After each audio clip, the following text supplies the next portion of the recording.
చంద్రబాబు నాయుడుకు మనకు తేడా ఏమిటి? ఎందుకు ఇద్దరు ముఖ్యమంత్రులమే? మరి ఎందుకు జగన్ నొక్కగలిగాడు, ఎందుకు చంద్రబాబు నొక్కలేకున్నాడు? కారణం కారణం కారణం జగన్ ఆశపడింది ఏదానికో తెలుసా? జగన్ ఆశపడింది కీర్తి కోసం. చనిపోయిన తర్వాత కూడా ప్రతి ఇంట్లో బ్రతికే ఉండాలని తాపత్రయపడ్డాడు మీకు.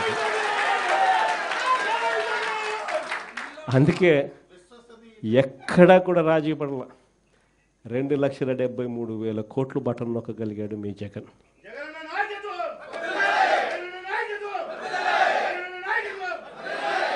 కానీ ఈరోజు చంద్రబాబు నాయుడు ఎందుకు బటన్ నొక్కలేకున్నాడు అంటే కారణం ప్రతి విషయంలోనూ కూడా దోచేసుకున్నది పంచుకోవడము, ఇది జరుగుతూ ఉంది.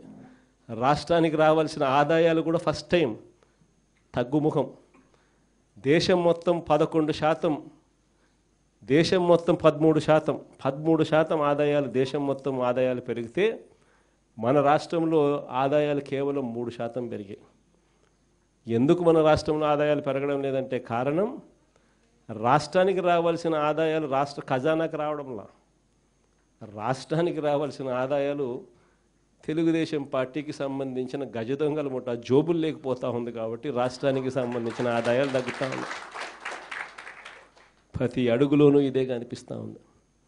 ఇవన్నీ కూడా ఎందుకు చెప్తా ఉన్నానంటే ఇంత మంచి చేసిన మనకే ఒక్కొక్కసారి ఈ మాదిరిగా ప్రతిపక్షంలో కూర్చోని పరిస్థితి వస్తే ఇక ఏ మంచి చేయని ఈ మనిషి, అన్ని అబద్ధాలు మోసాలు చేసే ఈ మనిషిని రేపొద్దున ఎన్నికలు వచ్చినప్పుడు ప్రజలు తంతే ఇంక ఎంత దూరంలో పడతాడు చంద్రబాబు నాయుడు అని చెప్పి ఇంక నేను వేరే చెప్పాల్సిన పనుల. రేపొద్దున ఖచ్చితంగా ఎన్నికలు ఎప్పుడు వచ్చినా కూడా రేపొద్దున చంద్రబాబు నాయుడు గారు అనే వ్యక్తి ప్రజలు ఈ పక్క తంతే డిపాజిట్లు కూడా రాని పరిస్థితులకి ఆ పక్క పడతాడు అనేది మాత్రం ఖచ్చితంగా చెప్తాను.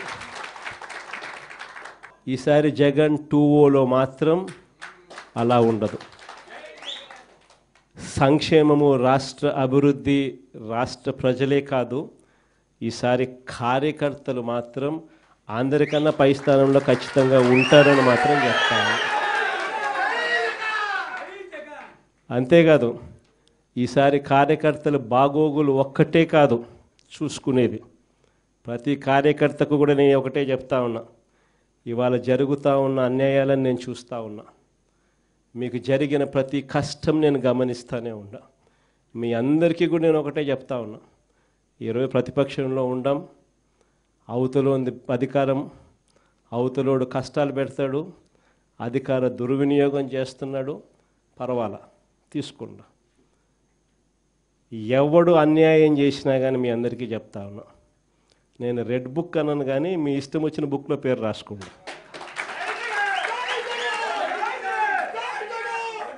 మీరు ఏ పుస్తకంలో పేరు రాసుకున్నా పర్వాలా.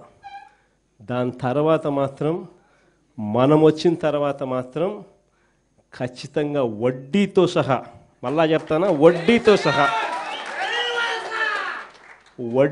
సహా రిటర్న్ గిఫ్ట్లు ఇస్తామని మాత్రం ఖచ్చితంగా చెప్తాను.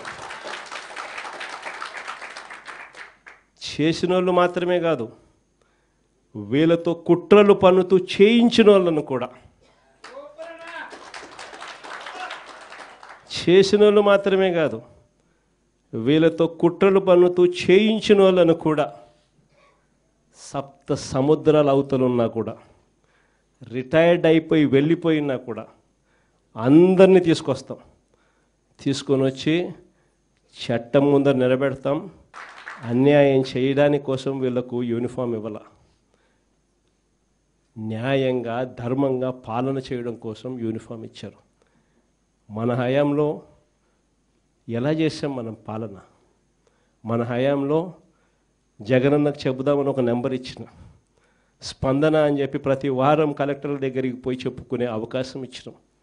అందరికన్నా అత్యధికంగా చెప్పింది ఎవరు? తెలుగుదేశం వాళ్ళే. అందరికన్నా ఎక్కువ చెప్పింది తెలుగుదేశం వాళ్ళే.